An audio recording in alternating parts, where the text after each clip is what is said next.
저는 올해 74입니다. 남편 철수는 76이죠. 우리 부부는 경기도 평범한 아파트에서 조용히 살고 있었어요. 남편은 30년간 운영하던 작은 중국집을 5년 전에 정리했습니다. 이제는 연금으로 소박하게 살고 있죠. 그날도 평범한 저녁이었어요. 저는 부엌에서 된장찌개를 끓이고 있었습니다. 남편은 거실 식탁에 앉아 신문을 보고 있었죠. 저녁 6시쯤 됐을 거예요. 밥상을 차려놓고 남편을 불렀습니다. 여보, 밥 먹어요. 남편이 신문을 접으며 식탁으로 왔어요. 평소처럼 마주 앉아 밥을 먹기 시작했죠. 남편은 찌개를 한 숟가락 떠먹더니 오늘 찌개 맛있네라고 말했습니다. 저는 그저 웃으며 반찬을 남편 앞으로 밀어줬어요. 그런데 갑자기였습니다. 남편이 들고 있던 젓가락이 떨어졌어요. 딸그랑 소리와 함께 식탁 바닥으로 굴러떨어졌죠. 저는 왜 그래요? 젓가락 떨어뜨리고라고 물었습니다. 대답이 없었어요. 남편을 쳐다보는 순간 심장이 멎는 것 같았습니다. 남편의 고개가 옆으로 축 늘어져 있었어요. 눈은 반쯤 감겨 있었고요. 입에서는 이상한 소리가 났습니다. 여보, 여보. 저는 비명을 지르며 남편을 흔들었어요. 하지만 남편은 반응이 없었습니다. 몸이 앞으로 쓰러지려고 했죠. 저는 황급히 남편을 부축했어요. 74 할머니가 76 할아버지를 붙잡는 게 쉽지 않았습니다. 손이 떨렸어요. 온몸에 식은땀이 흘렀죠. 저는 재빨리 휴대폰을 꺼내 119에 전화를 걸었습니다.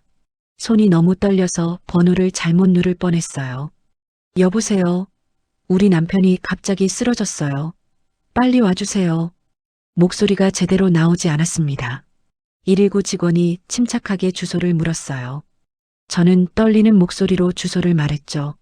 직원은 남편의 상태를 물었습니다. 의식이 있으세요? 없어요. 눈을 반쯤 감고 있어요. 숨은 쉬는 것 같은데. 지금 바로 출동하겠습니다. 환자분을 바닥에 눕히세요. 저는 전화기를 어깨에 끼고 남편을 바닥에 눕혔어요.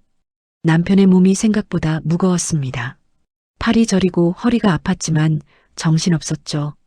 119 직원은 계속 전화로 지시했어요. 기도를 확보하라는 말에 남편의 머리를 뒤로 젖혔습니다. 남편의 숨소리가 거칠게 들렸어요. 저는 남편의 손을 꽉 잡았죠. 여보, 정신 차려요. 괜찮아요. 곧 구급차 올 거예요. 눈물이 주르륵 흘러내렸습니다. 시간이 너무 느리게 갔어요. 1분이 10분처럼 느껴졌죠. 15분쯤 지났을까요? 밖에서 사이렌 소리가 들렸습니다. 저는 현관문을 열어놨어요. 구급대원 3명이 들어왔죠. 그들은 신속하게 남편의 상태를 확인했습니다. 혈압이 많이 높으십니다. 뇌 쪽 문제일 가능성이 큽니다. 구급대원들이 남편을 들것에 옮겼어요. 저는 황급히 핸드백을 챙기고 슬리퍼를 신었습니다. 구급차 안에서 남편을 바라봤죠. 남편의 얼굴이 창백했어요. 병원까지는 10분 정도 걸렸습니다. 응급실에 도착하자 의료진이 우르르 나왔어요. 남편을 응급실로 급히 옮겼죠. 저는 뒤따라가려고 했지만 간호사가 막았습니다. 보호자분은 여기서 기다리세요. 곧 의사 선생님이 나오실 거예요. 저는 응급실 밖 의자에 주저앉았어요. 다리에 힘이 풀렸죠. 손은 계속 떨렸습니다. 20분쯤 지났을까요? 의사 한 명이 나왔습니다. 젊은 남자 의사였어요. 의사는 심각한 표정이었죠. 보호자분이신가요? 네, 저 환자 아내예요. 환자분 뇌출혈입니다. CT 찍어보니 출혈량이 상당합니다. 즉시 응급수술 들어가야 해요. 머리를 망치로 맞은 것 같았습니다. 뇌출혈? 그 무서운 병이 우리 남편한테 온 거예요. 수술하면 괜찮아지나요? 의사는 잠시 망설이더니 말했습니다. 최선을 다하겠습니다. 하지만 상태가 위중합니다. 수술 동의서에 서명해 주셔야 해요. 간호사가 서류 뭉치를 내밀었어요. 저는 떨리는 손으로 펜을 잡았습니다. 글자가 제대로 보이지 않았죠. 그냥 아무렇게나 서명했어요. 의사와 간호사들이 다시 응급실 안으로 들어갔습니다. 저는 다시 의자에 앉았어요. 그제야 정신이 좀 들었죠. 아들한테 연락해야 했습니다. 저는 떨리는 손으로 휴대폰을 꺼냈어요. 민수 전화번호를 눌렀죠. 신호음이 3번 울렸습니다. 네, 엄마. 민수의 목소리가 들렸어요. 평소처럼 밝은 목소리였죠. 민수야. 목이 메었습니다. 말이 제대로 나오지 않았어요. 왜요, 엄마? 무슨 일 있어요? 아빠가 쓰러졌어. 지금 수술 들어가. 빨리 와. 전화기 너머로 민수가 놀라는 소리가 들렸습니다. 네, 아빠가요? 어느 병원이에요? 대학병원 응급실이야. 뇌출혈이래. 빨리 와야 해. 지금 바로 갈게요. 민수가 급하게 전화를 끊었어요. 저는 휴대폰을 꽉 쥐고 있었습니다. 아들이 오면 좀 나을 것 같았어요. 수술실 위치를 물어봤습니다. 3층이라고 했죠. 저는 엘리베이터를 타고 3층으로 올라갔어요. 수술실 앞에는 긴 복도가 있었습니다. 딱딱한 의자들이 놓여 있었죠. 저는 수술실 문 바로 앞 의자에 앉았어요. 손을 모으고 기도했습니다. 저는 독실한 신자는 아니지만 그때는 절실했어요. 제발 우리 남편 살려주세요. 제발이요. 시계를 봤습니다. 저녁 7시 반이었어요. 수술이 언제 끝날지 알 수 없었죠. 민수네 집에서 여기까지는 차로 30분 정도 걸립니다. 빨리 와줬으면 좋겠다고 생각했어요. 1시간이 지났습니다. 2시간이 지났죠. 수술실 문은 꼼짝도 하지 않았어요. 저는 계속 그 문만 바라봤습니다. 3시간쯤 됐을까요? 수술실 문이 열렸어요. 수술복을 입은 의사가 나왔습니다. 저는 벌떡 일어났죠. 보호자분? 네, 저예요. 일단 수술은 성공했습니다. 가슴을 쓸어내렸어요. 다리에 힘이 빠져서 다시 의자에 주저앉았죠. 하지만 의사의 다음 말에 다시 긴장했습니다. 하지만 아직 안심할 수 없습니다. 앞으로 48시간이 고비예요. 중환자실에서 집중 관리하겠습니다. 48시간. 이틀이었어요. 이틀을 버텨야 한다는 거였죠. 환자분은 곧 중환자실로 옮겨질 겁니다. 면회는 정해진 시간에만 가능합니다. 의사가 돌아갔어요. 저는 중환자실 위치를 물어봤습니다. 같은 층 복도 끝이라고 했죠. 30분쯤 지나서 남편이 중환자실로 옮겨졌어요. 저는 중환자실 유리창 밖에 서 있었습니다. 안이 조금 보였죠. 남편은 침대에 누워 있었어요. 온갖 관과 기계들이 연결돼 있었습니다. 저는 유리창에 손을 댔어요. 눈물이 또 흘러내렸죠. 복도를 계속 쳐다봤습니다. 민수가 올 거라고 생각했어요. 엘리베이터 문이 열릴 때마다 고개를 돌렸죠. 하지만 민수는 오지 않았습니다. 시계를 봤어요. 밤 11시였습니다. 민수한테 전화한 지 벌써 4시간이 지났죠. 이상했어요. 30분이면 올 수 있는데 왜 안 오는 걸까요? 불안한 마음이 커졌습니다. 저는 다시 민수한테 전화를 걸어야겠다고 생각했어요. 저는 중환자실 앞 복도 의자에 그대로 앉아 있었습니다. 시계를 또 봤어요. 자정이 다 됐죠. 민수한테 전화한 지 벌써 5시간이 지났습니다. 이상했어요. 아무리 생각해도 이해가 안 됐죠. 아빠가 쓰러졌다는데 왜 안 오는 걸까요? 혹시 사고라도 난 건 아닐까 걱정도 됐습니다. 저는 다시 휴대폰을 꺼냈어요. 떨리는 손으로 민수 전화번호를 눌렀죠. 신호음이 울렸습니다. 1번, 2번, 3번. 전화가 연결됐어요. 하지만 민수 목소리가 아니었습니다. 어머니, 며느리 지연이었어요. 목소리가 묘하게 밝았죠. 마치 평소 전화 받듯이 말이에요. 저는 당황했습니다. 왜 며느리가 받는 거죠? 지연아, 민수 어디 있어? 병원에 언제 와? 목소리가 떨렸어요. 불안감이 커졌죠. 전화기 너머로 잠시 침묵이 흘렀습니다. 뭔가 이상한 기운이 느껴졌어요. 어머니, 지연의 목소리가 조심스러워졌습니다. 저희 내일 새벽 5시 비행기거든요. 뭐라고요? 비행기라고요? 저는 잠시 말문이 막혔어요. 제대로 들은 게 맞나 싶었죠. 무슨 비행기? 발리 여행이요. 6개월 전에 예약했어요. 심장이 쿵 내려앉았습니다. 여행. 지금 이 순간의 여행이라니. 아빠가 지금 중환자실에 계신다고. 내가 알면서 어떻게 여행을 가. 목소리가 커졌어요. 복도에 있던 다른 보호자들이 저를 쳐다봤죠. 하지만 신경 쓸 겨를이 없었습니다. 어머니, 취소하면 200만 원 다 날아가요. 패키지 여행이라서 환불이 안 돼요. 지연의 목소리는 여전히 차분했어요. 오히려 제게 이해를 구하는 듯한 말투였죠. 저는 귀를 의심했습니다. 지금 200만 원 얘기를 하는 거예요? 시아버지가 생사를 오가는데 돈 얘기를요? 돈이 문제야? 지금 내 시아버지가 죽을 수도 있는 상황이야. 손이 부들부들 떨렸어요. 화가 났습니다. 아니, 화를 넘어서 기가 막혔죠. 저희도 고민 많이 했어요. 근데 어머니 6개월 전부터 계획한 거고 회사 휴가도 다 냈거든요. 지연은 계속 변명했어요. 마치 자기들이 피해자인 것처럼 말했죠. 민수 바꿔줘. 엄마가 직접 얘기할게. 저는 더 이상 며느리와 얘기하고 싶지 않았어요. 아들한테 직접 들어야 했죠. 어머니, 아드님도 저랑 같은 생각이에요. 저희가 가봤자 어차피 중환자실은 들어갈 수도 없잖아요. 바꿔줘. 지금 당장. 저는 소리쳤습니다. 옆에 있던 사람들이 놀라서 쳐다봤어요. 하지만 그럴 수밖에 없었죠. 전화기 너머로 뭔가 속삭이는 소리가 들렸습니다. 민수와 지연이 얘기하는 것 같았어요. 잠시 후 민수 목소리가 들렸습니다. 엄마. 그 목소리는 평소와 달랐어요. 뭔가 불편해하는 듯한 톤이었죠. 민수야, 너 지금 뭐 하는 거니? 아빠가 수술하고 중환자실에 계신다고. 엄마 상황은 알아요. 근데 중환자실이면 어차피 면회도 못 하잖아요. 저희가 가봤자 복도에 앉아 있는 것밖에 더해요? 믿을 수가 없었어요. 이게 내 아들 목소리가 맞나 싶었죠. 내 아빠가 지금 생사를 오가고 있어. 의사 선생님이 48시간이 고비래. 깨어나지 못할 수도 있대. 목소리가 떨렸습니다.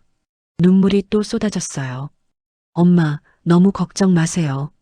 요즘 의학이 얼마나 발달했는데요. 아빠 괜찮아지실 거예요.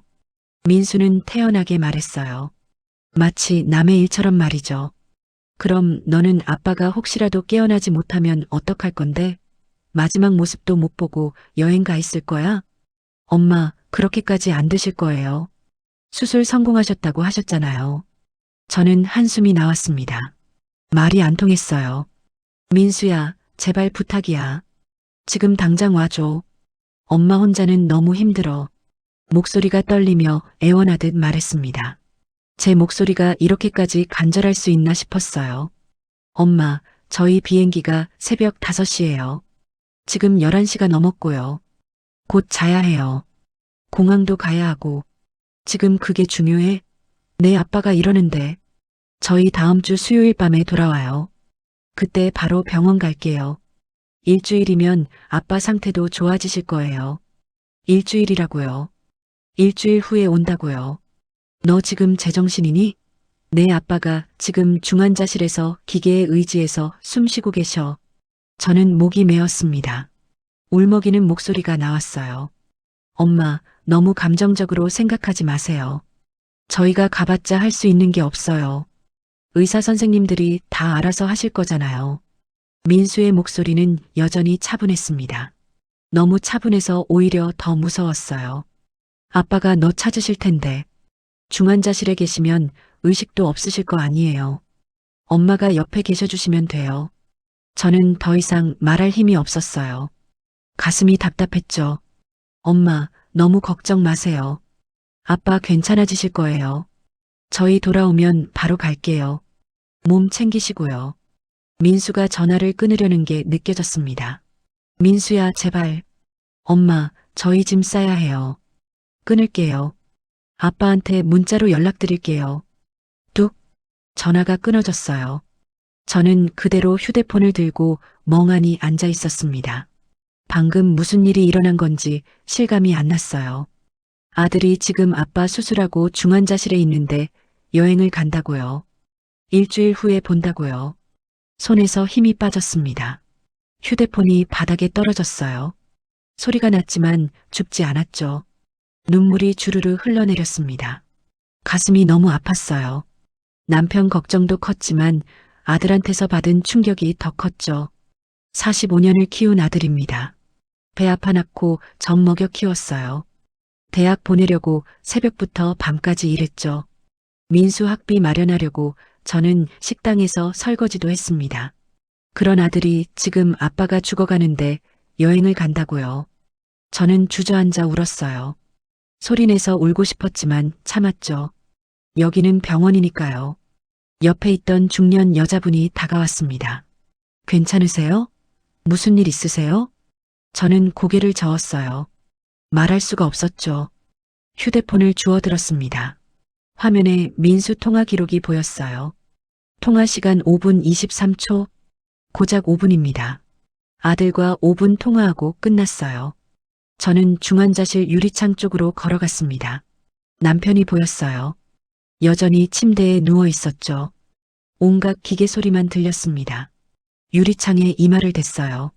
차가운 유리가 느껴졌죠. 여보, 우리 민수가 말을 잇지 못했습니다. 남편한테 이 얘기를 어떻게 해요? 아들이 아빠 수술하는데 여행 갔다고 어떻게 말해요? 시계를 봤어요. 밤 12시 반이었습니다. 민수네는 지금쯤 짐을 싸고 있겠죠. 내일 새벽이면 공항으로 갈 거예요. 그리고 발리로 떠나겠죠. 저는 복도 의자에 다시 앉았습니다. 긴 밤이 시작됐어요. 혼자 이 밤을 견뎌야 했죠. 복도는 조용했습니다. 가끔 간호사들이 지나다닐 뿐이었어요. 형광등 불빛이 너무 밝았죠. 저는 눈을 감았습니다. 하지만 잠이 올 리 없었어요. 머릿속이 복잡했죠. 남편 걱정, 아들에 대한 분노, 서러움이 뒤섞였습니다. 새벽 2시쯤 됐을까요? 간호사 한 명이 다가왔어요. 보호자분, 여기서 주무시면 힘드시겠어요. 저쪽에 보호자 대기실 있어요. 저는 고개를 저었습니다. 괜찮아요. 여기 있을게요. 남편 가까이 있고 싶어서요. 간호사는 담요 한 장을 가져다 줬어요. 따뜻한 담요였죠. 그럼 이거라도 덮으세요. 감기 걸리시면 안 돼요. 고맙습니다. 저는 담요를 받아 무릎에 덮었어요. 간호사가 돌아갔죠. 휴대폰을 꺼냈습니다. 딸 미영한테 문자를 보내야겠다고 생각했어요. 미영이는 서울에 살아요. 딸이지만 의지가 됐죠. 문자를 썼습니다. 미영아, 아빠가 뇌출혈로 쓰러지셨어. 지금 중환자실에 계셔. 내일 시간 되면 와줄 수 있니? 문자를 보내고 다시 눈을 감았어요. 민수 생각이 계속 났습니다. 어쩌다 저렇게 된 걸까요? 제가 뭘 잘못 키운 걸까요? 눈물이 또 났습니다.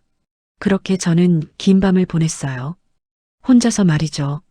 새벽 3시가 넘어가고 있었습니다. 복도는 너무 조용했어요. 가끔 삑삑거리는 기계 소리만 들렸죠. 저는 담요를 꽉 움켜쥐고 있었습니다. 손가락이 하얗게 질릴 정도로 말이에요. 민수 생각을 하니 잠이 올 리 없었죠. 휴대폰이 울렸어요. 미영한테서 전화가 왔습니다. 엄마, 딸의 목소리가 들렸어요. 놀라서 깬 것 같았죠. 미영아, 문자 받고 깜짝 놀랐어요. 아빠가 뇌출혈이라고요? 지금 어떠세요? 미영의 목소리는 떨리고 있었습니다. 걱정하는 게 느껴졌어요. 수술은 했는데 48시간이 고비래. 지금 중환자실에 계셔. 제가 지금 바로 갈까요? 미영은 당장이라도 달려올 것 같았어요. 하지만 새벽이었죠. 아니야, 새벽에 오지 마. 내일 첫 차 타고 와. 엄마는 괜찮아. 사실 괜찮지 않았습니다. 하지만 딸한테 더 걱정 끼치고 싶지 않았어요. 알겠어요. 첫 차 타고 갈게요. 그런데 엄마, 오빠는요? 오빠는 병원에 있어요?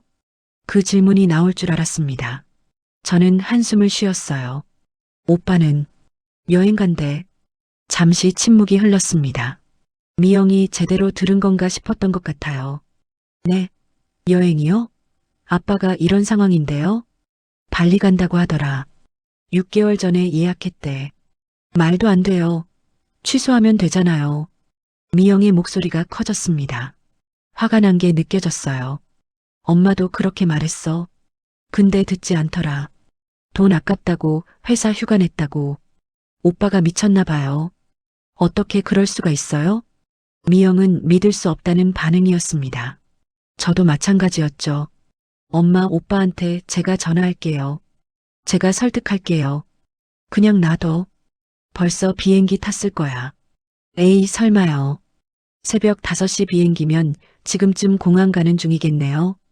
그래도 소용없을 것 같아. 저는 지쳐 있었어요. 더 이상 민수한테 기대하고 싶지 않았죠. 엄마, 제가 아침에 갈게요. 그때까지 힘내세요. 아빠도 괜찮아지실 거예요. 그래, 고맙다. 전화를 끊고 다시 중환자실을 바라봤습니다. 남편은 여전히 움직이지 않았어요. 간호사가 또 지나갔습니다. 저를 보더니 걱정스러운 표정을 지었죠. 보호자분, 정말 안 주무세요? 건강 챙기셔야 해요. 환자분 깨어나시면 보호자분이 더 필요하실 텐데요. 괜찮아요. 잘 수가 없어요. 간호사는 한숨을 쉬며 돌아갔습니다. 새벽 4시쯤 됐을 때 복도 끝 창문이 조금씩 밝아지기 시작했어요. 동이 트는 거였죠. 긴 밤이 지나가고 있었습니다. 저는 화장실에 갔어요. 거울을 봤죠. 제 모습이 말이 아니었습니다. 머리는 산발이었고 눈은 퉁퉁 부어 있었어요. 얼굴은 창백했죠. 찬물로 얼굴을 씻었습니다. 정신을 차려야 했어요.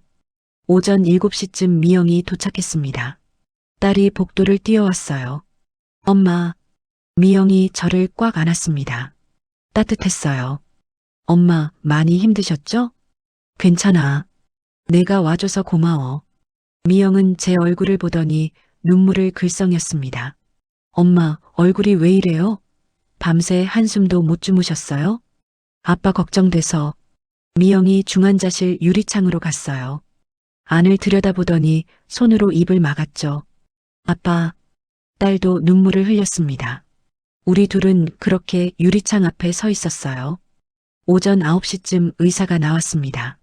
어젯밤 수술했던 그 의사였어요. 보호자분들? 네, 저희예요. 환자분 상태가 아직 불안정합니다. 혈압이 계속 떨어지고 있어요. 가슴이 철렁했습니다. 그럼 어떻게 되는 건가요? 계속 지켜봐야 합니다. 최선을 다하고 있어요. 의사는 다시 중환자실로 들어갔어요. 미영이 제 손을 꽉 잡았습니다. 엄마, 아빠 괜찮아지실 거예요. 우리 기도해요. 우리는 복도 의자에 나란히 앉았어요. 손을 맞잡고 기도했죠. 오전 11시쯤 갑자기 중환자실 안이 소란스러워졌습니다. 간호사들이 우르르 들어갔어요. 의사도 급하게 뛰어들어갔죠. 저는 벌떡 일어났습니다. 무슨 일이에요? 간호사 한 명이 나왔어요. 환자분 혈압이 급격히 떨어졌습니다. 지금 응급 처치 중이에요. 다리에 힘이 풀렸습니다. 미영이 저를 붙잡았어요. 엄마, 진정하세요. 아빠가 말을 잇지 못했어요. 눈물만 주르륵 흘렀죠. 30분쯤 지났을까요? 의사가 나왔습니다. 표정이 굳어 있었어요. 보호자분, 각오하셔야 할 수도 있습니다. 그 말에 저는 주저앉았습니다. 각오하라고요. 그게 무슨 뜻인지 알았어요. 미영이 울면서 저를 부축했어요. 엄마, 힘내세요. 아직 포기하면 안 돼요. 미영아, 오빠한테 전화해봐. 아빠가 정말. 미영은 바로 휴대폰을 꺼냈습니다. 민수한테 전화를 걸었어요. 오빠 전화 안 받네요. 한 번 더 걸었습니다. 역시 연결되지 않았죠. 꺼져 있어요. 미영이 민수 SNS를 확인했습니다. 그리고 화면을 제게 보여줬어요. 거기엔 발리 해변 사진이 있었습니다. 민수와 지연이 웃으며 찍은 사진이었어요. 30분 전에 올라온 거였죠. 저 자식이. 미영이 이를 갈았습니다. 엄마, 오빠는 그냥 없는 사람으로 생각해요. 이런 상황에서 저러는 사람은 가족도 아니에요. 저는 고개를 끄덕였어요. 그럴 수밖에 없었죠. 이틀째 밤도 그렇게 지나갔습니다.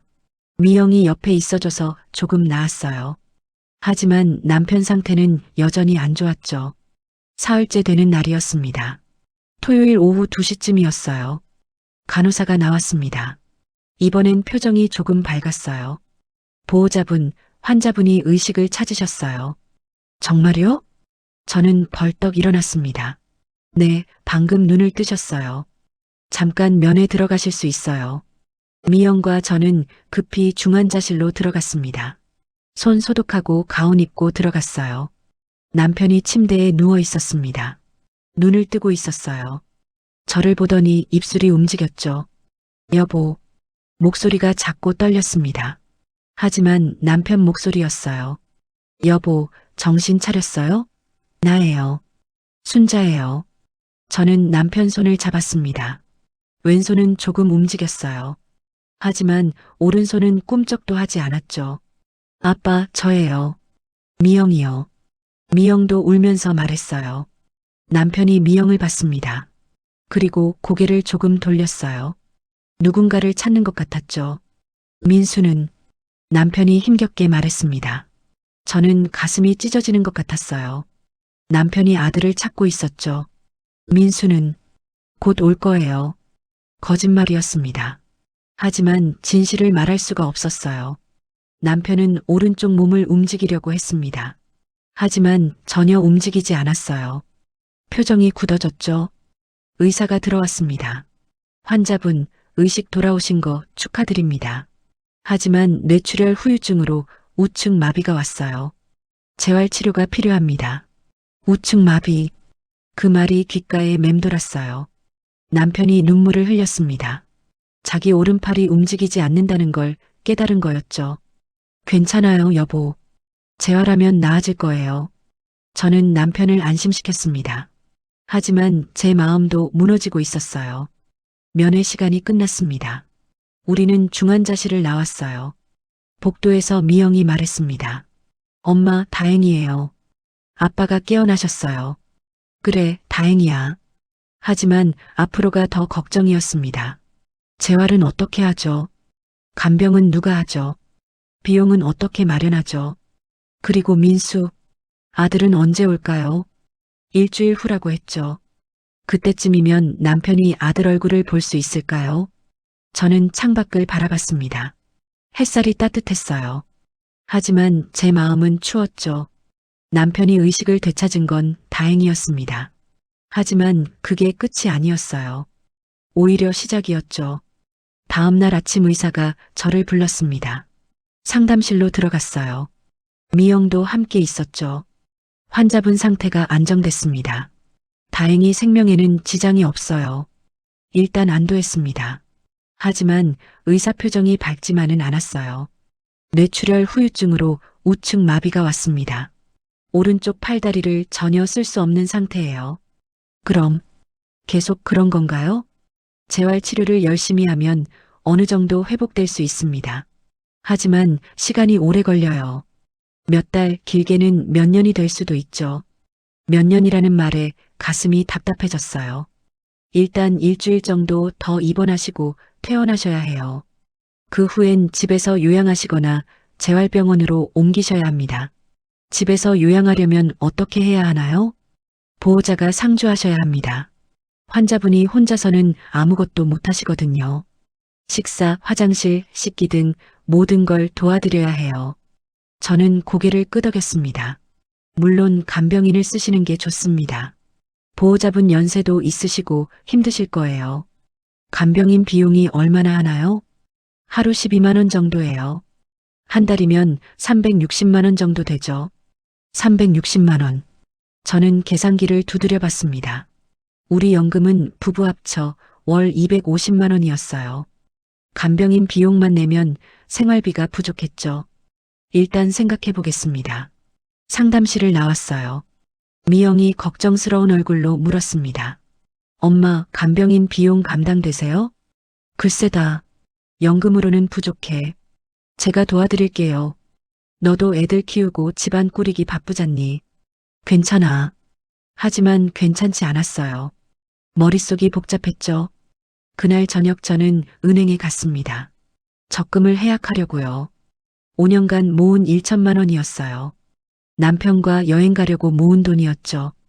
통장 정리를 받았습니다. 손이 떨렸어요. 이 돈으로 3달 정도 간병인을 쓸 수 있었죠. 그 다음은 모르겠었어요. 결국 저는 간병인을 부르지 않기로 했습니다. 제가 직접 하기로 했어요. 74세 할머니지만 할 수 있다고 생각했죠. 일주일 후 남편이 일반 병실로 옮겨졌습니다. 그때부터 본격적인 간병이 시작됐어요. 아침 6시에 일어났습니다. 집에서 병원까지 가려면 1시간이 걸렸어요. 7시에 병원에 도착했죠. 남편은 침대에 누워 있었어요. 저를 보더니 힘없이 웃었습니다. 미안해. 남편이 왼손으로 제 손을 잡았어요. 무슨 소리예요? 우리 금방 나아질 거예요. 하지만 쉽지 않았습니다. 남편을 일으켜 세우는 것부터가 문제였어요. 침대에서 휠체어로 옮기려면 남편을 부축해야 했죠. 남편은 76세에 70kg이 넘었어요. 저는 74세에 50kg도 안 됐죠. 하나, 둘, 셋. 힘껏 당겼습니다. 허리가 삐끗했어요. 아파서 눈물이 날 것 같았죠. 하지만 참았어요. 간신히 휠체어에 앉혔습니다. 숨이 턱까지 찼어요. 화장실도 문제였습니다. 남편은 대소변을 가리지 못했어요. 기저귀를 채워야 했죠. 처음엔 창피했습니다. 남편도 저도요. 50년을 함께 살았지만 이런 건 처음이었어요. 미안해, 여보. 내가 짐만 되네. 남편이 눈물을 흘렸습니다. 무슨 소리예요? 우리 부부잖아요. 저도 울었어요. 하지만 남편 앞에선 참았죠. 식사도 제가 떠먹여야 했습니다. 남편은 오른손을 못 쓰니까 왼손으로 숟가락을 들려고 했어요.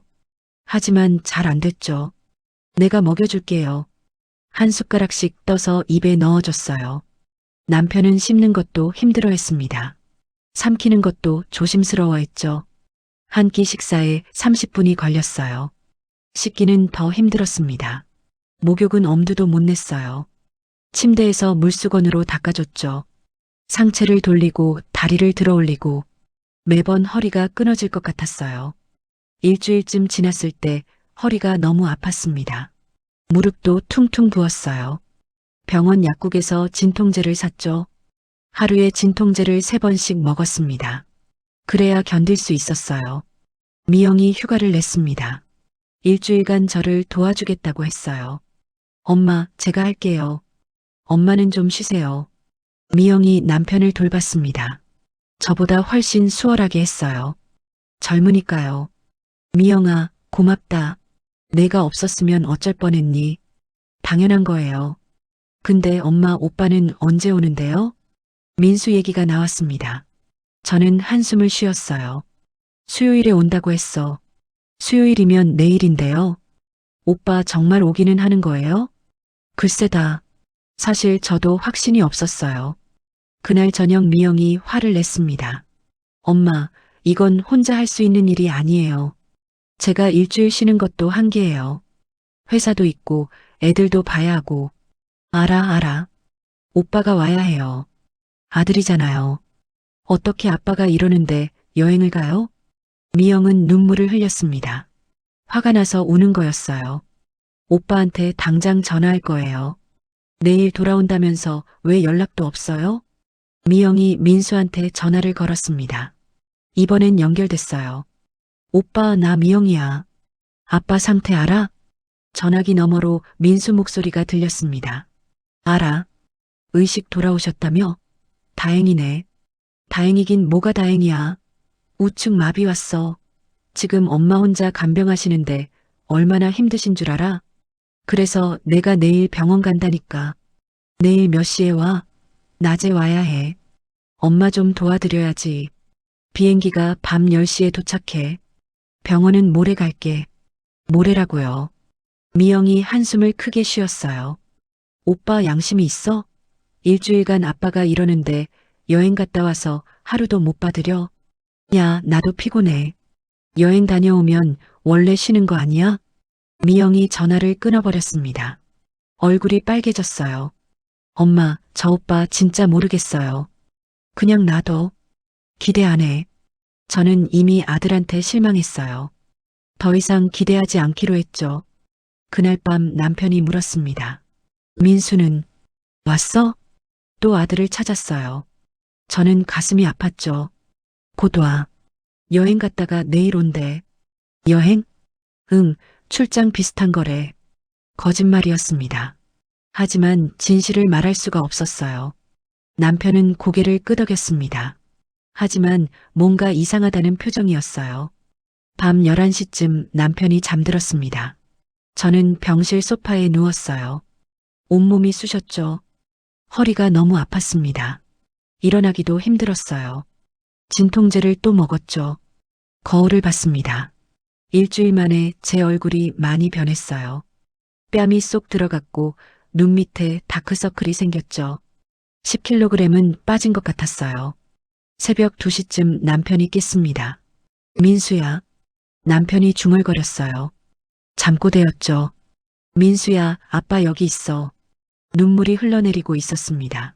저는 남편 옆으로 가서 손을 잡았어요. 여보, 꿈 꿨어요? 괜찮아요? 남편이 눈을 떴습니다. 저를 보더니 말했어요. 민수가 안 오는 것 같아. 왜 안 오지? 와, 곧 와. 걱정 마요. 하지만 남편은 알고 있는 것 같았어요. 뭔가 잘못됐다는 걸요. 내가 집만 되나 봐. 민수가 나보기 싫은가 봐. 무슨 소리예요? 그럴 리 없어요. 남편은 고개를 돌렸습니다. 더 이상 말하지 않았어요. 저는 소파에 다시 누웠습니다. 눈물이 났어요. 남편도 저도 너무 힘들었죠. 민수 생각이 났습니다. 지금쯤 비행기 안에서 편하게 자고 있겠죠. 아빠 생각은 하고 있을까요? 아니겠죠. 안 하고 있을 거예요. 저는 이불을 뒤집어 썼습니다. 그리고 소리 죽여 울었어요. 남편이 들을까 봐요. 그렇게 긴 밤이 또 지나갔습니다. 일주일이 지났습니다. 정확히는 9일째 되는 날이었어요. 수요일 저녁 7시쯤이었죠. 저는 병실에서 남편 저녁 식사를 돕고 있었습니다. 죽을 한 숟가락씩 떠먹이고 있었어요. 남편은 여전히 삼키기 힘들어했죠. 그때 병실 문이 열렸습니다. 어머니, 며느리 지연의 목소리였어요. 저는 고개를 돌렸죠. 민수와 지연이 서 있었습니다. 두 사람 손에는 면세점 쇼핑백이 여러 개 들려 있었어요. 크고 화려한 쇼핑백들이었죠. 민수와 지연의 얼굴은 햇볕에 새까맣게 그을려 있었습니다. 건강해 보였어요. 행복해 보였죠. 저는 그 모습을 보며 말문이 막혔습니다. 너희들, 정말 결국엔 다녀왔구나. 그 말밖에 나오지 않았어요. 지연이 환하게 웃으며 다가왔습니다. 어머니, 많이 힘드셨죠? 저희 왔어요. 아버지 상태는 어때요? 너무 밝은 목소리였어요. 마치 친정 나들이 다녀온 것처럼 말이죠. 저는 대답하지 않았습니다. 그냥 남편을 봤어요. 남편도 민수와 지연을 보고 있었습니다. 표정이 복잡했어요. 민수가 침대 쪽으로 왔습니다. 아빠, 저 왔어요. 태연한 목소리였어요. 너무 태연해서 오히려 이상했죠. 많이 좋아지셨네요. 얼굴에 혈색도 도네요. 민수는 웃으며 말했습니다. 남편은 아들을 그저 바라보고 있었어요.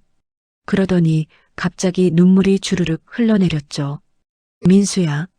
왼손을 들어 올렸습니다. 아들 손을 잡으려는 거였어요.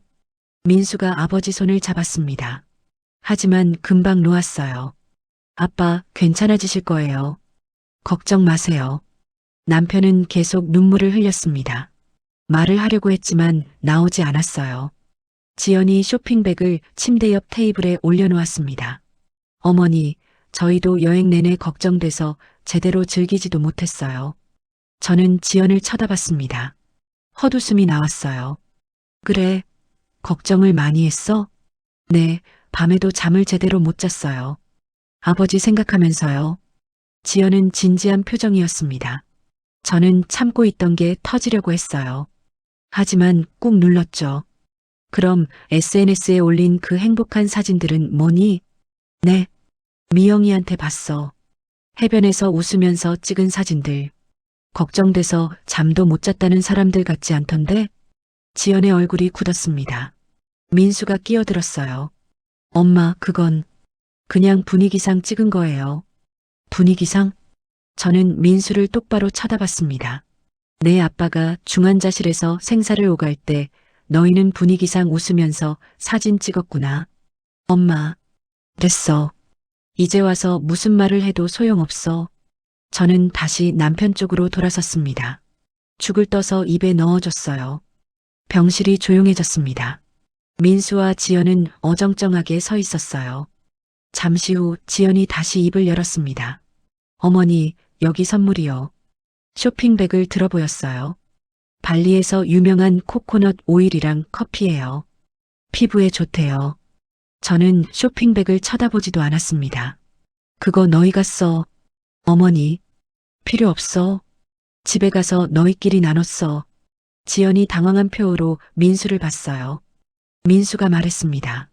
엄마, 우리 정성껏 고른 건데요. 정성? 너희한테 정성이 뭔지 알아? 목소리가 커졌어요. 참으려고 했는데 안 됐죠. 내 아빠가 쓰러졌을 때 달려오는 게 정성이지. 일주일 동안 엄마 혼자 간병하는데 전화 한 통 안 하는 게 정성이니? 엄마, 우리도 전화하고 싶었어요. 근데 국제 전화 요금이 비싸서. 됐어, 그만해. 저는 손을 저었습니다. 더 이상 듣고 싶지 않았어요. 남편이 입을 열었습니다. 민수야, 아빠는 괜찮아. 힘들게 말하는 거였어요. 너희 여행 잘 다녀왔니? 남편은 아들을 위로하고 있었습니다. 이런 상황에서도요. 저는 가슴이 아팠어요. 남편은 착했죠. 너무 착했어요. 네, 아빠. 잘 다녀왔어요. 민수가 대답했습니다. 다음엔 아빠랑도 가자. 네, 아빠 나으시면 꼭 같이 가요. 빈말이었어요. 저는 알았죠. 민수도 알고 있을 거예요. 지연이 슬쩍 시계를 봤습니다. 저는 그걸 놓치지 않았어요. 너희 갈 때 있으면 가봐. 아니에요, 어머니. 저희 오늘 좀 있다가 갈게요. 됐어. 피곤할 텐데 집에 가서 쉬어. 어머니가 더 피곤하실 텐데요. 저희가 오늘 밤 여기 있을게요. 지연이 말했지만 진심이 아니었어요. 표정만 봐도 알 수 있었죠. 아니야. 너희는 집에 가. 엄마는 여기서 잘 거야. 그래도 가라니까. 저는 소리쳤습니다. 옆 병실에서도 들렸을 거예요. 민수가 놀라서 한 걸음 물러났습니다. 엄마, 왜 그러세요? 나가. 너희 보기 싫어. 냉정하게 말했습니다. 제 목소리가 이렇게 차가울 수 있나 싶었어요. 엄마, 나가. 저는 고개를 돌렸습니다. 더 이상 얼굴을 보고 싶지 않았어요. 민수와 지연은 어쩔 수 없다는 듯 쇼핑백을 챙겼습니다. 그럼 저희 내일 다시 올게요. 지연이 조심스럽게 말했어요. 저는 대답하지 않았습니다. 아빠, 저희 내일 또 올게요. 푹 쉬세요. 민수가 아버지한테 인사했습니다. 남편은 고개만 끄덕였어요. 말을 하지 않았죠. 민수와 지연이 병실을 나갔습니다.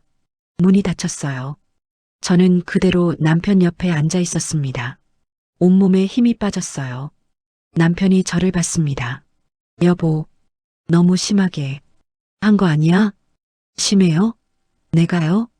저는 웃었습니다. 씁쓸한 웃음이었어요. 당신은 몰라요. 내가 일주일 동안 얼마나 힘들었는지. 알아. 미안해. 미안한 건 민수예요. 우리한테 미안해할 사람은 민수라고요.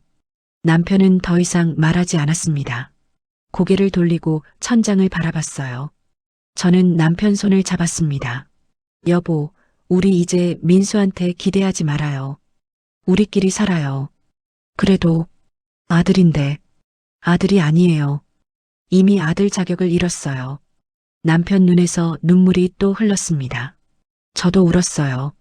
우리 부부는 그렇게 한참을 울었죠. 밤 9시쯤 됐을 때 미영한테서 전화가 왔습니다. 엄마, 오빠 다녀갔어요? 응, 다녀갔어. 어땠어요? 보기 싫더라. 선물 사왔다고 쇼핑백 들고 왔는데 받지도 않았어. 잘하셨어요. 그런 거 받을 필요 없어요. 미영도 화가 나 있었어요. 엄마, 오빠한테 기대하지 마세요. 제가 도와드릴게요. 너도 힘들잖니? 괜찮아요. 주말마다 갈게요. 고맙다, 미영아. 뭐려? 당연한 거죠. 전화를 끊고 창밖을 봤습니다. 밤이 깊어가고 있었어요. 내일부터 또 힘든 하루가 시작될 거였죠. 하지만 버텨야 했어요. 남편을 위해서, 그리고 저 자신을 위해서요. 저는 소파에 누웠습니다. 진통제를 먹고 눈을 감았어요. 민수 얼굴이 떠올랐지만 애써 지웠습니다. 더 이상 생각하고 싶지 않았어요. 그렇게 밤이 깊어갔습니다. 밤 10시가 넘었을 때였습니다. 남편은 잠들었어요. 저는 소파에 앉아 멍하니 있었죠. 병실 문이 조심스럽게 열렸습니다. 민수였어요. 혼자 왔더군요. 엄마, 작은 목소리로 불렀습니다. 저는 고개를 들었어요. 왜 또 왔어? 차갑게 말했습니다. 엄마, 제가 잘못했어요. 민수가 제 앞으로 왔습니다. 무릎을 꿇고 앉았어요. 하지만 엄마도 이해 좀 해주세요. 이해라고요. 저는 피식 웃었습니다. 무엇을 이해하라는 거니? 엄마, 저희도 사정이 있었어요. 사정? 내 아빠가 죽을 수도 있는 상황에서 여행을 간 걸 이해하라고? 목소리가 커졌어요. 남편이 잠에서 깰까봐 다시 낮췄죠. 엄마, 저희도 1년에 한 번 가는 여행이었어요. 회사 휴가도 다 내놨고요. 민수는 계속 변명했습니다. 그게 중요해? 내 아빠 목숨보다 여행이 중요했어? 그게 아니라, 그럼 뭐가 중요했는데? 저는 따져 물었습니다. 민수는 대답하지 못했어요. 고개만 숙이고 있었죠. 200만 원이 아까워서 그랬다며? 돈이 내 아빠보다 중요했구나. 엄마, 그런 말씀하지 마세요. 사실이잖아. 너희는 돈이 아까워서 안 온 거야. 민수의 얼굴이 붉어졌습니다. 화가 난 건지 창피한 건지 모르겠더군요. 엄마, 저희도 고민 많이 했어요. 진짜예요. 고민? 고민했으면 왔어야지. 고민만 하고 결국 여행 간 게 뭐가 대단해? 저는 한숨을 쉬었습니다. 너희 아빠가 너 찾으면서 민수야라고 울었어. 그걸 알아? 민수가 고개를 들었어요. 눈이 흔들렸죠. 중환자실에서 의식 돌아오자마자 너 찾았어. 밤마다 너 이름 부르면서 울었고 목소리가 떨렸습니다. 눈물이 나려는 걸 참았어요. 엄마, 나는 내 아빠한테 거짓말했어. 민수 곧 온대. 걱정하지 마. 그렇게 매일 거짓말했어. 죄송해요. 민수가 고개를 숙였습니다. 너희 아빠가 얼마나 너 보고 싶어 했는지 알아? 오른쪽 몸 못 쓰게 됐는데도 너만 기다렸어. 제 목소리는 계속 떨렸어요. 민수는 대답하지 않았습니다. 그냥 앉아 있었죠. 잠시 침묵이 흘렀습니다. 민수가 다시 입을 열었어요. 그래도 아빠 결국 괜찮아지셨잖아요. 그 말에 저는 화가 머리끝까지 치밀었습니다. 뭐라고? 아빠가 깨어나셨고 지금 회복 중이시잖아요. 그러니까 다행히. 다행? 저는 민수를 똑바로 쳐다봤습니다. 내 아빠가 반신불수가 됐는데 다행이라고? 그게 아니라 목숨은 건지셨다는. 그만해라. 소리를 질렀어요. 참을 수가 없었죠. 남편이 깼습니다. 침대에서 움직이는 소리가 들렸어요. 무슨 일이야? 남편이 힘없는 목소리로 물었습니다. 아무것도 아니에요. 다시 주무세요. 저는 남편을 진정시켰어요. 민수에게 복도로 나가자는 손짓을 했습니다. 병실을 나왔죠. 복도는 조용했습니다. 저와 민수만 있었어요. 엄마, 제 말은. 됐어. 저는 손을 들어 막았습니다. 너랑 더 이상 얘기하고 싶지 않아. 엄마, 이제부터 명절에도 오지 마. 민수가 깜짝 놀란 표정을 지었습니다. 엄마, 그게 무슨 말씀이세요? 너희는 이미 자식 자격을 잃었어. 제 목소리는 차갑고 단호했습니다. 명절에도 오지 말고 집에도 오지 마. 나는 이제 너를 모르는 사람으로 생각할 거야. 엄마, 민수가 소리쳤어요. 말 그대로야. 앞으로 나는 너를 아들로 생각하지 않을 거야. 저는 돌아섰습니다. 더 이상 얼굴을 보고 싶지 않았어요. 엄마, 잠깐만요. 민수가 제 팔을 잡았습니다. 놓아. 엄마, 그렇게까지 하실 거예요? 저도 엄마 아들이에요. 아들이 이렇게 하니? 저는 민수의 손을 뿌리쳤습니다. 아빠 죽어가는데 여행 가는 게 아들이야? 엄마 혼자 간병하는데 전화 한 통 안 하는 게 아들이야? 엄마가 너무하시는 거 아니에요? 민수도 목소리를 높였습니다. 저희도 살아야죠. 1년에 한 번 가는 여행도 못 가요? 저희도 쉬고 싶어요. 그래, 쉬어. 평생 쉬어. 우리한테는 오지 말고. 엄마는 그렇게 저희를 짐으로만 보셨어요? 민수가 소리쳤습니다. 목소리에 원망이 섞여 있었어요. 우리가 뭐 하나 편하게 살려고 하면 다 안 된다고 하시고 맨날 아빠 엄마 생각하래요. 당연한 거 아니야? 부모 생각하는 게. 그럼 저희 인생은 언제 살아요? 저희도 행복하고 싶어요. 민수는 울먹이고 있었습니다. 저는 한심하다는 표정으로 민수를 봤어요. 내가 먼저 우리를 짐으로 생각했잖니. 엄마, 내 아빠가 쓰러졌을 때 제일 먼저 생각한 게 뭐였어? 아빠 걱정? 아니지. 여행 취소하면 돈 날린다는 거였잖아. 민수는 대답하지 못했습니다. 우리가 너한테 짐이었던 거야. 그러니까 여행을 택한 거고. 그게 아니에요. 그럼 뭔데? 설명해봐. 민수는 입을 다물었습니다. 할 말이 없는 거였죠. 저는 병실 쪽으로 걸어갔습니다. 엄마, 민수가 뒤따라왔어요. 엄마, 정말 이러실 거예요? 저 진짜 아들 아니에요? 응, 아니야. 저는 병실 문 손잡이를 잡았습니다. 이제 그만 나가. 다시는 오지 마. 엄마, 민수가 문을 잡으려 했습니다. 저는 재빨리 안으로 들어가서 문을 닫았어요. 딸깍 소리와 함께 잠갔죠. 엄마, 문 열어요. 엄마, 민수가 밖에서 두드렸습니다. 저는 문에 등을 기댔어요. 눈물이 흘러내렸죠. 엄마, 제발. 민수의 목소리가 점점 작아졌습니다. 잠시 후 발소리가 멀어졌어요. 복도가 조용해졌죠. 저는 주저앉았습니다. 가슴이 너무 아팠어요. 45년을 키운 아들입니다. 내 배 아파 낳은 자식이에요. 하지만 이제 아들이 아니었어요. 제 마음속에서 지워버리기로 했죠. 남편이 침대에서 말했습니다. 여보, 너무 심한 거 아니야? 아니에요. 이게 맞아요. 저는 눈물을 닦았습니다. 민수도 잘못 생각한 거야. 용서해줘. 안 돼요. 이건 용서할 수 없어요. 남편은 더 이상 말하지 않았어요. 한숨만 쉬었죠. 저는 소파로 가서 앉았습니다. 온몸에 힘이 빠졌어요. 휴대폰을 꺼냈습니다. 민수한테서 문자가 와 있었어요. 엄마, 제가 정말 잘못했어요. 용서해 주세요.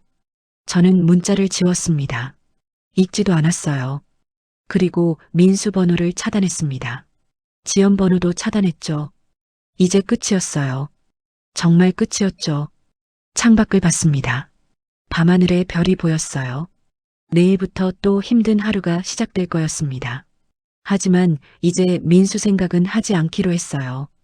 저와 남편 그리고 미영, 우리 셋이서 살아가기로 했죠. 눈을 감았습니다. 진통제를 먹고 잠들려고 했어요. 하지만 잠이 오지 않았습니다. 민수 어렸을 때 모습이 자꾸 떠올랐죠. 저는 이불을 뒤집어 썼습니다. 그리고 소리 죽여 울었어요. 아들을 잃은 것 같았습니다. 아니, 실제로 잃은 거였죠. 그렇게 긴 밤이 또 지나갔습니다.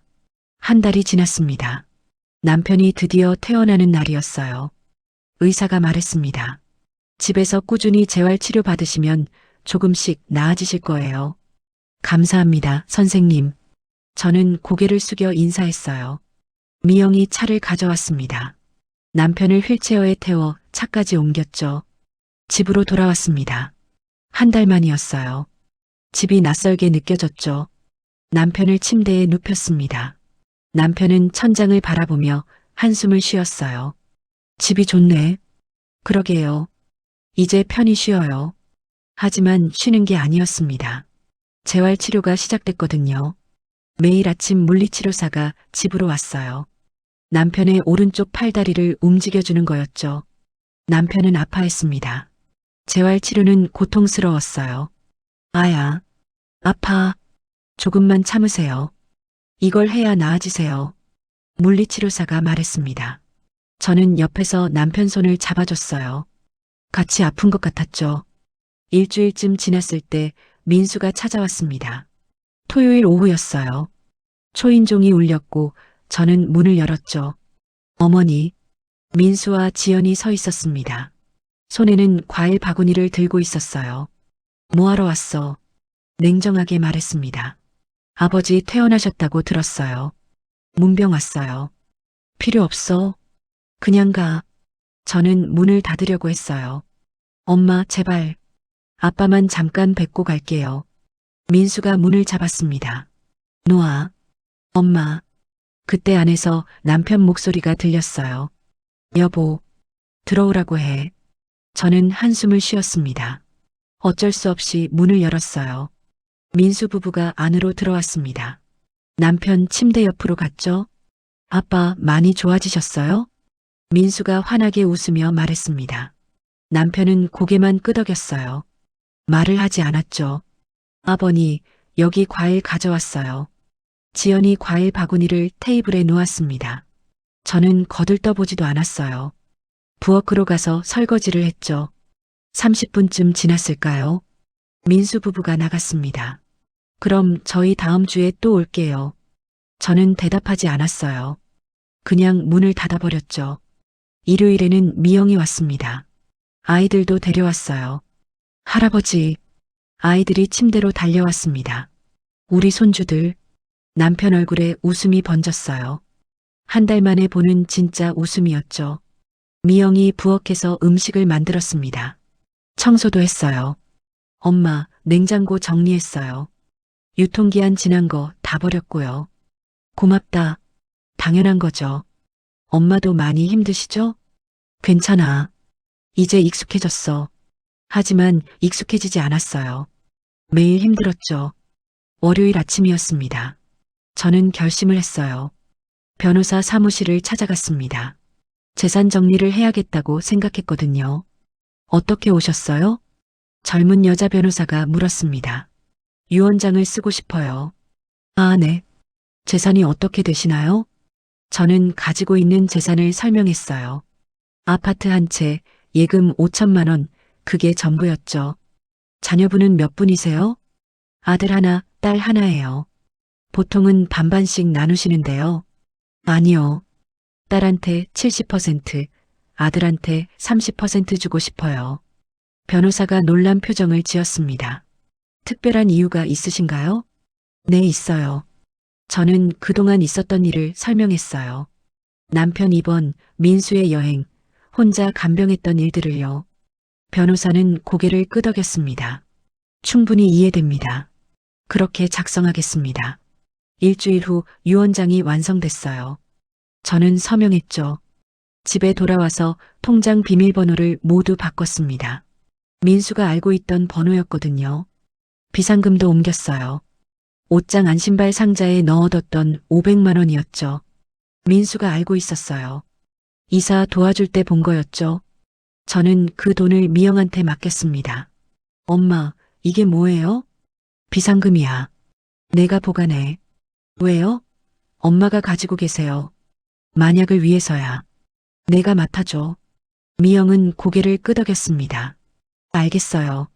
잘 보관할게요. 2주쯤 지났을 때였습니다. 지연이 혼자 찾아왔어요. 초인종이 울렸습니다. 문을 열었더니 지연이 서 있었죠. 어머니, 무슨 일이야? 말씀 좀 드리고 싶어서요. 할 말 없어. 그냥 가. 어머니, 제발. 5분만요. 지연은 눈물을 글썽이고 있었어요. 저는 문을 열어줬습니다. 거실로 들어왔죠. 그런데 갑자기 지연이 무릎을 꿇었어요. 어머니, 저희가 정말 잘못했어요. 일어나.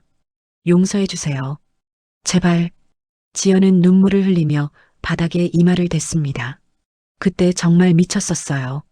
어떻게 그런 생각을 했는지 모르겠어요. 이제 와서 무슨 소용이니? 저는 차갑게 말했습니다.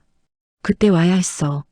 시아버지가 수술실에 계실 때 달려와야 했던 거야. 죄송해요. 정말 죄송해요. 이미 늦었어.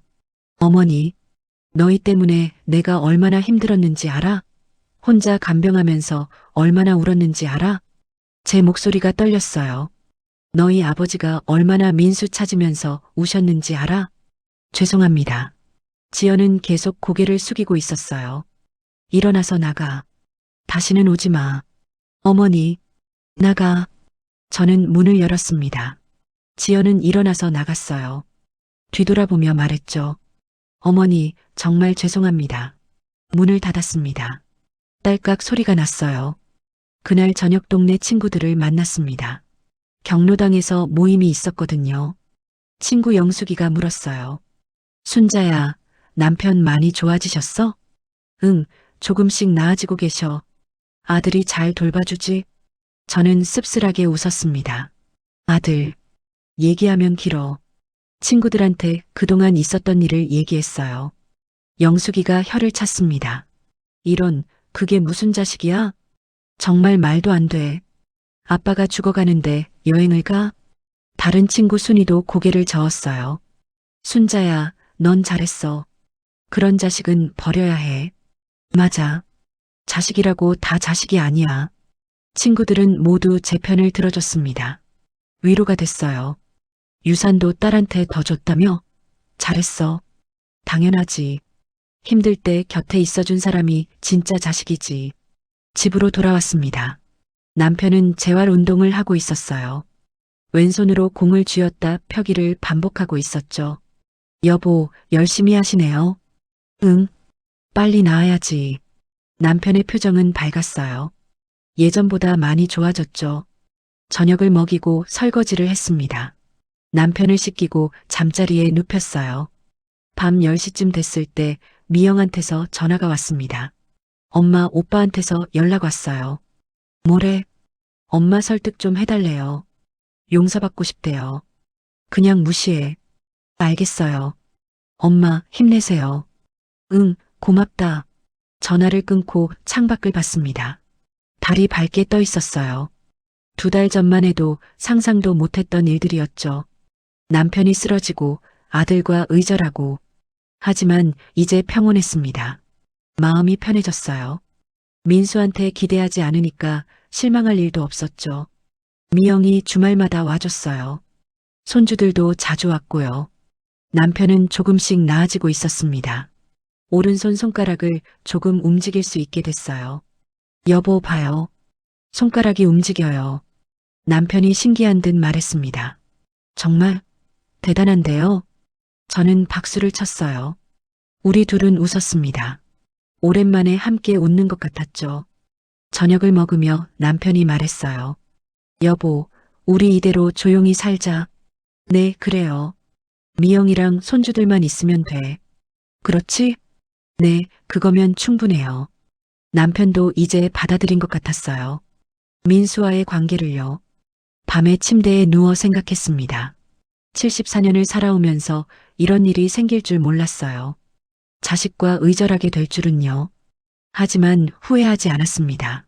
이게 맞다고 생각했죠. 정말 어려울 때 곁을 지켜준 사람. 그 사람이 진짜 가족이에요. 미영이 그랬고 친구들이 그랬죠. 민수는 아니었어요. 이제 받아들였습니다. 눈을 감았습니다. 내일 아침이면 또 바쁜 하루가 시작될 거예요. 하지만 괜찮았습니다. 남편과 함께니까요. 저는 편안하게 잠들었어요. 그렇게 새로운 삶이 시작됐습니다. 조용하지만 평온한 노후였죠.